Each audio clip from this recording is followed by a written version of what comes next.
ನಮಸ್ಕಾರ ಸ್ನೇಹಿತರೆ, ಸಮ್ಯಕ್ ವಿಚಾರ ಯೂಟ್ಯೂಬ್ ಚಾನೆಲ್ಗೆ ಹಾರ್ದಿಕ ಸ್ವಾಗತ. ಭಾರತದಲ್ಲಿ ಆಚರಿಸಲಾಗುವ ಒಂದು ಪ್ರಮುಖ ಹಬ್ಬದ ಕುರಿತು ಒಂದಿಷ್ಟು ಚರ್ಚಿಸೋಣ.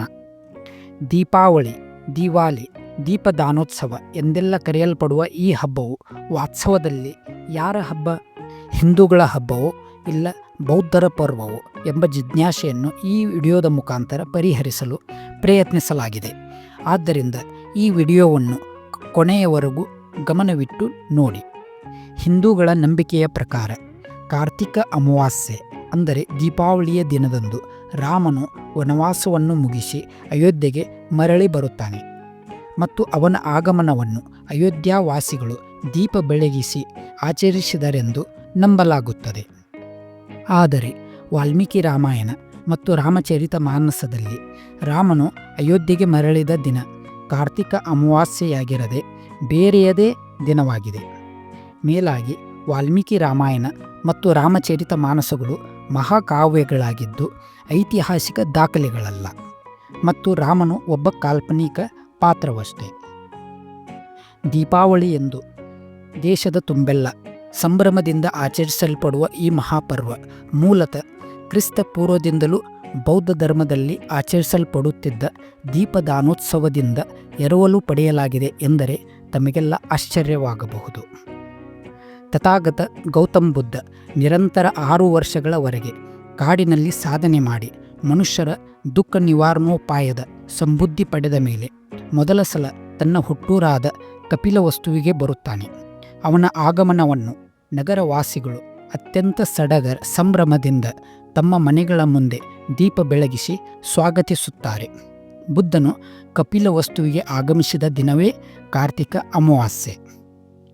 ಏಷ್ಯಾದ ಬೆಳಕು ಎಂದು ಕರೆಯಲ್ಪಡುವ ಬುದ್ಧ ಐತಿಹಾಸಿಕ ವ್ಯಕ್ತಿ. ಅವನು ಅವಿರತ ಸಾಧನೆಯಿಂದ ಜ್ಞಾನ ಪಡೆದದ್ದು ನೈಜ ಸಂಗತಿ. ಹಾಗೆಯೇ ಅವನು ಕಾರ್ತಿಕ ಅಮಾವಾಸ್ಯೆಯೆಂದು ಕಪಿಲವಸ್ತುವಿಗೆ ಭೇಟಿ ಕೊಟ್ಟಾಗ ನಗರವಾಸಿಗಳು ಸಂಭ್ರಮದಿಂದ ದೀಪ ಬೆಳಗಿಸಿ ಅವನನ್ನು ಸ್ವಾಗತಿಸಿದ್ದು ನೈಜ ಘಟನೆ. ಬೌದ್ಧರ ಈ ದೀಪದಾನೋತ್ಸವವು ವಿರಾಟ ಪರ್ವದ ರೂಪ ಪಡೆದದ್ದು ಸಾಮ್ರಾಟ್ ಅಶೋಕನ ಸಮಯದಲ್ಲಿ. ಕಳಿಂಗ ಯುದ್ಧದ ಬಿಭತ್ಸ ಹಿಂಸೆಯಿಂದ ವಿಚಲಿತನಾದ ಅಶೋಕ ಈ ಮೊದಲು ಬೌದ್ಧ ಧರ್ಮವನ್ನು ಅನುಸರಿಸುತ್ತಿದ್ದರೂ ಆ ನಂತರ ಸಂಪೂರ್ಣವಾಗಿ ಬೌದ್ಧ ಧರ್ಮಕ್ಕೆ ಶರಣಾಗತನಾಗುತ್ತಾನೆ. ಗೌತಮ್ ಬುದ್ಧ ಮತ್ತವನ ಶಿಷ್ಯರು ಉಪದೇಶಿಸಿದ 84,000 ಧರ್ಮೋಪದೇಶಗಳನ್ನು ನೆನಪಿಗಾಗಿ ಜಂಬೂ ದ್ವೀಪದ ತುಂಬೆಲ್ಲ 84,000 ಸ್ತೂಪ, ಸ್ತಂಭ ಮತ್ತು ವಿಹಾರಗಳನ್ನು ನಿರ್ಮಿಸುತ್ತಾನೆ ಮತ್ತು ಅವುಗಳ ಉದ್ಘಾಟನೆಯನ್ನು ಕಾರ್ತಿಕ ಅಮಾವಾಸ್ಯೆಯ ದಿನದಂದೇ ತಾನು ನಿರ್ಮಿಸಿದ ಆ ಎಲ್ಲ ಸಂರಚನೆಗಳ ಮೇಲೆ ದೀಪಗಳನ್ನು ಬೆಳಗಿಸಿ ಸಂಭ್ರಮದಿಂದ ಆಚರಿಸಲು ಕರೆ ಕೊಡುತ್ತಾನೆ.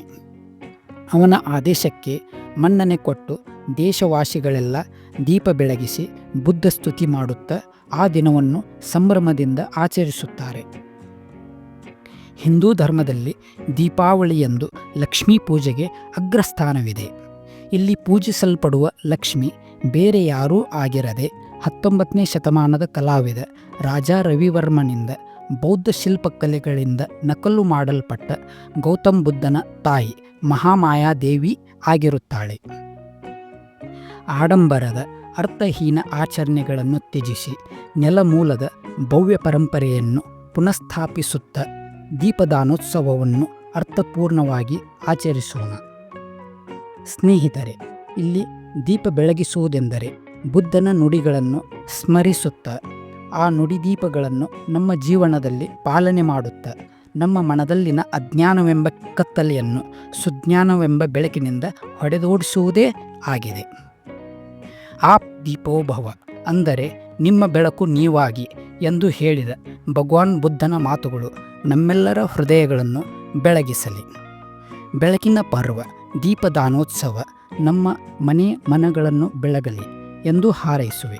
ನಮೋ ಬುದ್ಧಾಯ. ಜೈ ಬಸವೇಶ.